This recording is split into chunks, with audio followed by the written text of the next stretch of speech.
এইবাৰ কইনা চাবলৈ কইনাৰ মাকৰ প্ৰেমত পৰিল হবলগীয়া দৰা আৰু সেইদিনাই দুয়ো পলাই গৈ বিবাহপাশত আবদ্ধ হল। আচৰিত যেন লাগিলেও এয়াই সত্য। হয়, যুৱক আহিছিল কইনা চাবলৈ, কিন্তু কইনাৰ পৰিৱৰ্তে কইনাৰ মাকৰ প্ৰেমত পৰিল হবলগীয়া দৰা। যুৱতীক বিয়াৰ বাবে চাবলৈ অহাৰ দিনাই হবলগীয়া দৰাৰ পৰিয়ালৰ লোকক ভালকৈ যত্ন কৰিছিল যুৱতীৰ পৰিয়ালে। সেয়াই আছিল পৰিয়ালটোৰ বাবে এক ডাঙৰ ভুল।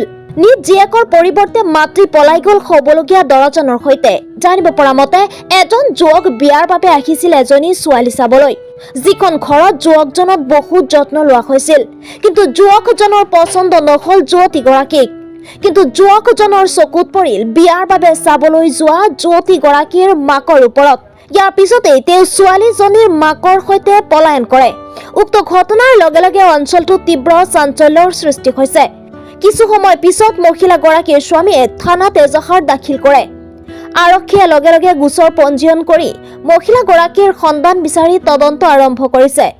জানিব পৰা মতে যোৱা 15 মাৰ্চত কৰ্কাছ পঞ্চায়তৰ ইছাখাৰ গাঁৱৰ মালদা গাগিল থানা এলেকাত সংঘটিত হৈছে এই ঘটনা।